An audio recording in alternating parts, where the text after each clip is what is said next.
Geng, kita dapat maklumat Choki ada dekat Donia Food Fest. Jom kita terjah di Changlun. Kita nak tanya apa yang dia buat ke sana. Okay, kedai dia. Tu, kawan dia. Ni Choki. Nak tanya sikit. Tanya apa tu? Okay, nak tanya kenapa tiba-tiba Choki boleh berkecimpung dalam matcha ni? Oh, sebenarnya suka sebenarnya macam ni. Saya nak buat. Okay. Saya nak ambil experience lah dalam bidang kopi. Awal macam ni, one day insyaAllah saya target nak buat kafe lah. Berapa dah terjual kali ikutkan 3 hari? Berapa lah? 3 hari total lah banyak. Agak baca ni menu dia. Ya, betul. Assalamualaikum geng, buat apa tu? Hari ni kat mana? Okay, hari ni kita berada di kedai Matcha Lalu by Choki. Okay, kita nak cuba air matcha dia. Tengok. 3.5 or 4 gram. Kenapa tak ke mesin? Guna casa ni dia lebih smooth lah. Sebab this one is traditional for matcha. Kita pakai bambu.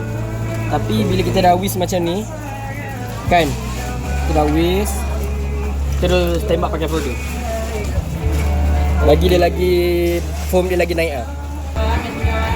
Matcha latte.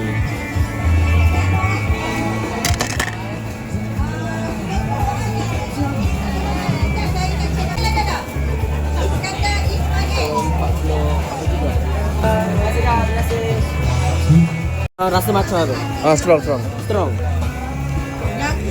So kita tapis dulu lah. Ya, kita tapis sebab nak bagi tak bergetul, and then kita nak bagi dia nampak halus je, smooth. Okay. Oh ni profesional dengan Berapa ml ni? Ni 40 ml. Kita akan whisk dengan macam yang kita dah tadi. Okay. And first kita akan pakai nasi. Memang tak ada guna air mineral lah? Tak ada. Memang tak ada air mineral. Sebab kalau air mineral nanti dia tak larut yang dengan cantik lah. Pekerja mana ni?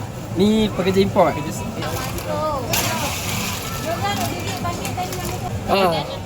So bila kita dah everything is clear, kita dah masukkan susu 150 ml, kita dah whisk. So inilah hasil dia. Pekat air ni? Yes, jadi latte. Matcha latte strong punya version. Let's go. Kita cuba test dulu. Allah. Okey, baik. Cuba dulu.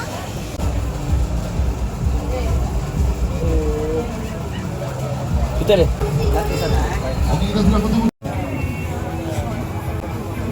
Ada orang order.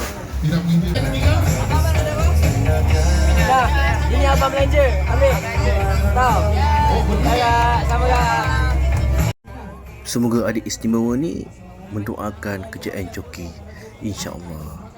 Aku driving Maserati memang boleh bawa lari. Aku pick it up my fully baggy LV tak ya cari.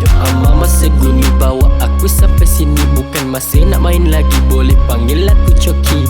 Weh, relax, aku baru nak masuk sini. Weh, tak lag, asal nak sindir sana sini.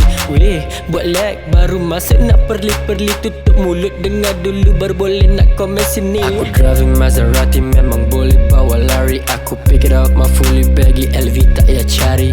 Mama seguni bawa aku sampai sini. Bukan masih nak main lagi, boleh panggil aku Choki. We on the go, we on the go, we on the go, we on the go. Berapa banyak halang still we on the go, we on the go, we on the go.